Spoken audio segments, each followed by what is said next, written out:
Good morning, mga kumari kong perfect! Hula ko mga mare, alam nyo na kung anong iluluto ko. Hindi naman mahirap hulaan kasi lahat ng gulay na to nasa bahay kubo. So for today's video mga mare, samahan nyo ko magluto ng pakbet na epic fail. Kung bakit epic fail, panoorin nyo hanggang dulo mare. Ayan mare, nakikita nyo ginagayat-gayat ko na yung mga gulay.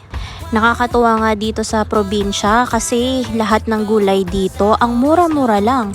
Yung iba nga hindi mo na kailangan bayaran, meron lang sa bakuran ng kapitbahay o mismo sa bakuran dito sa amin. Pag pumupunta nga ako sa palengke, tapos walang panukle, yung tindera, ibibigay na lang nila sa'yo yung gulay. Yan talaga ang kaibahan ng probinsya at Manila. Sa Manila kasi lahat ng galaw mo kailangan bayaran. Maichika ko lang sa inyo mare, alam nyo ba wala kaming bill ng tubig dito sa Isabela? Wala ring linya ng tubig dito, ang meron dito balon. Kapag ka may kaya ka naman, solar pump. Pero dito sa bahay ng mother-in-law ko, meron silang balon na sarili. So doon kami kumukuha ng tubig namin sa pang-araw-araw na gamit. Hindi nga lang siya potable pero pwede nang panggamit sa araw-araw na mga ginagawa dito sa bahay. Iba pa rin yung kinukuhanan namin ng tubig pang inom. Pero syempre yung tubig nila Aki, binibili pa rin namin sa grocery. Isang buwan na nga pala ako nakatira dito sa Isabela, so masasabi ko na nakapag-adjust na talaga ang kumare nyo. Medyo mahirap nga lang sa part na gawaing bahay kasi for almost 6 years kasama ko si Manang sa Manila, meron akong katuwang sa mga gawaing bahay unlike dito na medyo ako lahat ang gumagawa. Mabalik tayo dito sa pagluluto mare, ayan nagsalang na nga pala ako ng kawali kasi magigisa na tayo. Nagkamali nga talaga ako ng pagluluto ng pinakbet, siguro better luck next time para sa akin.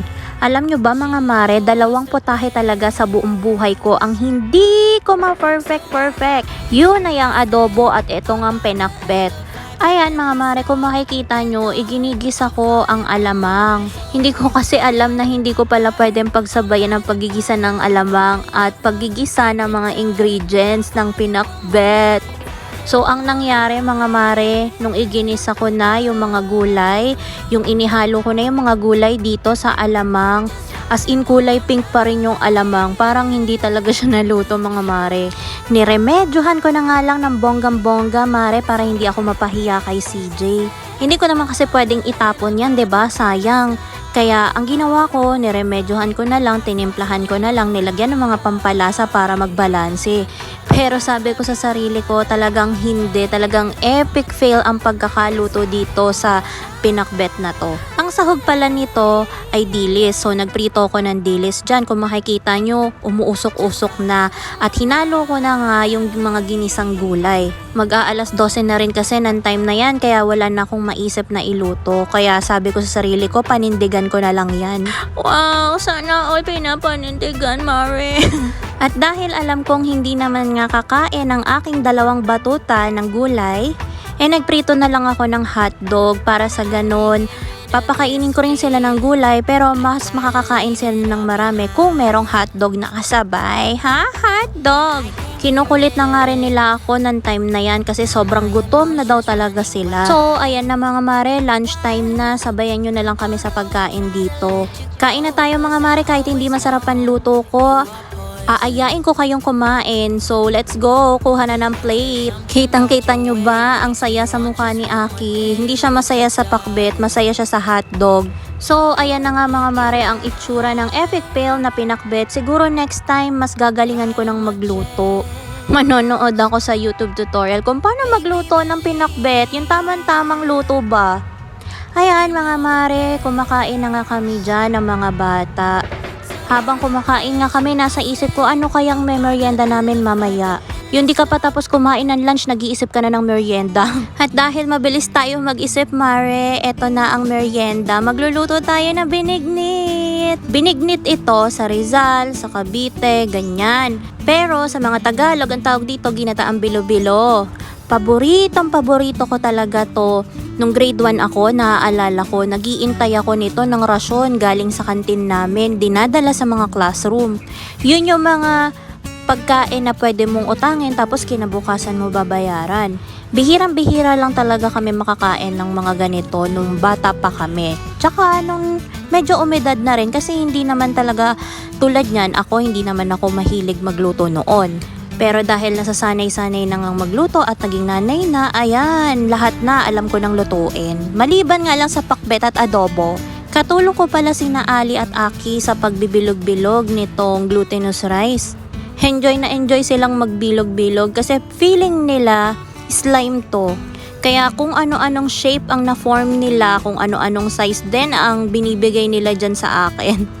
Pero hinahayaan ko lang sila kung paano ang gagawin nila kasi syempre gusto ko rin silang matuto at maging hands-on din pagdating sa kusina.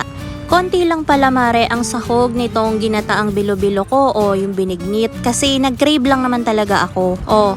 Wag kong ano-ano isipin, hindi po ako buntis.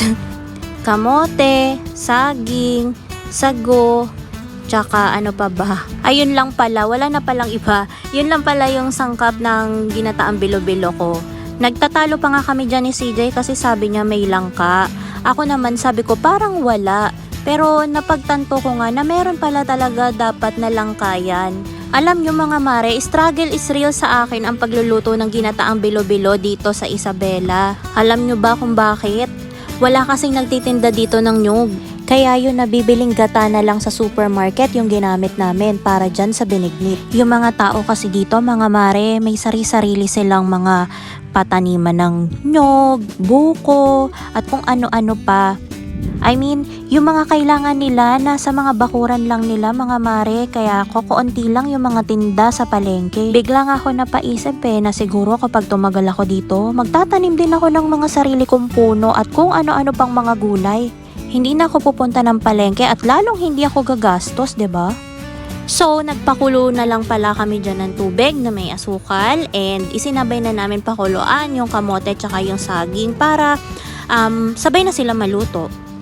So, yun nga gaya na sinabi ko, yung nabibili sa grocery na gata, yun na lang yung ginamit namin. Inalagaan sa paghahalo-halo para hindi masunog. At saka inilagay ko na rin dyan pala yung bilo-bilo. Next time talaga, sisikapin kong damihan ang sangkap nitong ginataang bilo-bilo na to. Siguro pag nakalipat na kami doon sa bahay talaga namin, makukumpleto ko na rin yung mga ingredients na mga lulutuin ko, mare. So, ayan na nga mga mare, luto na. Come on, let's eat. Apakasarap niyan mare kahit iilan lang ang sangkap. So, ayun lang mga mare, salamat sa panonood. By the way, magpapalambing lang pala mga mare. Paki-follow naman ang aking mga social media accounts. Para sa ganon, always connected tayo sa isa't isa mga mare. Meron akong YouTube, Instagram at TikTok. Salamat!